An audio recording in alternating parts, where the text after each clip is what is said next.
Tahiti, on l'imagine souvent avec ses plages, son lagon et ses eaux turquoises. Mais au cœur de l'île, il existe un autre monde, un monde sombre, sauvage, façonné par la lave et traversé par une rivière souterraine. Aujourd'hui, je vous emmène explorer un lieu fascinant et mystérieux, les lavatubes de la côte Est, une aventure hors du commun.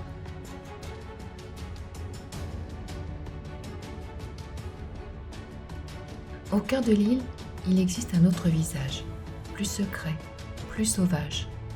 Dans les hauteurs de la côte Est, au-dessus de la commune de Itiaotera, la montagne cache 3 tunnels volcaniques que l'on appelle les lavatubes. Ces galeries ont été creusées par la lave lorsque l'île s'est formée.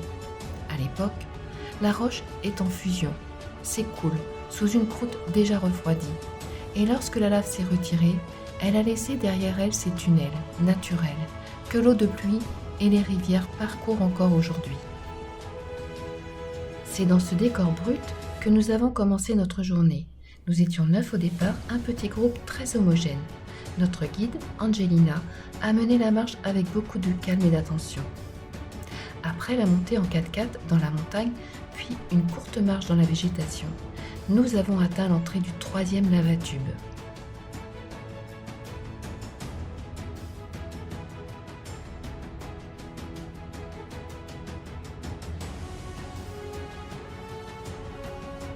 Normalement, le parcours permet de découvrir 3 lavatubes successifs.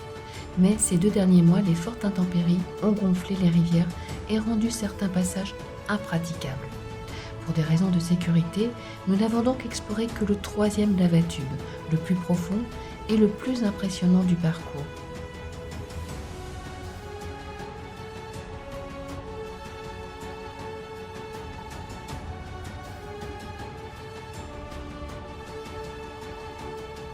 Très vite, la lumière du jour s'est estompée et nos lampes frontales sont devenues notre seul repère.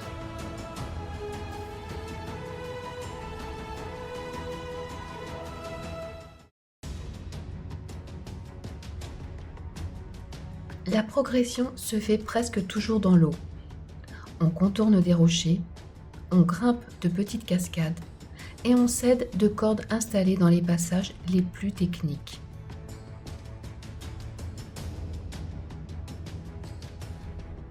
On avance lentement, mais toujours avec ce sentiment d'aventure.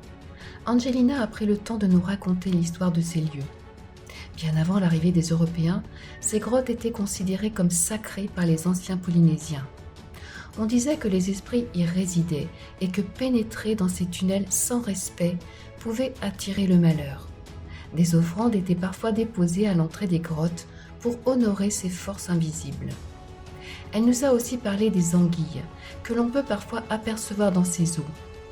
Dans certaines traditions polynésiennes, elles étaient considérées comme sacrées et liées aux esprits de la montagne et des rivières.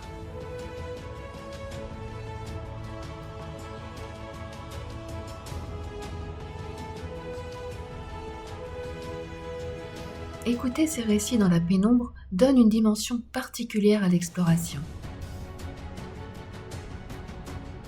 Ce 3e lavatube, celui que nous avons exploré, est impressionnant. On y progresse longtemps dans l'obscurité, les pieds dans l'eau fraîche.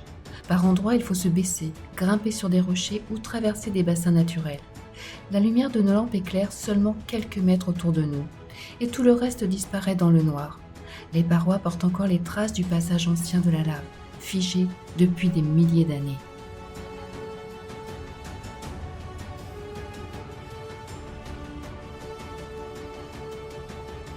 Lorsque nous avons retrouvé la lumière du jour, la forêt semblait encore plus verte et la rivière encore plus claire.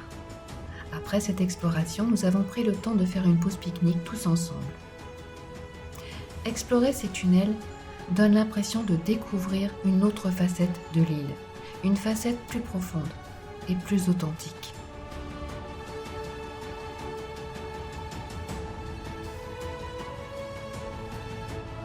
Cette aventure dans les lavatubes restera sans doute l'un des souvenirs les plus impressionnants de mon séjour à Tahiti.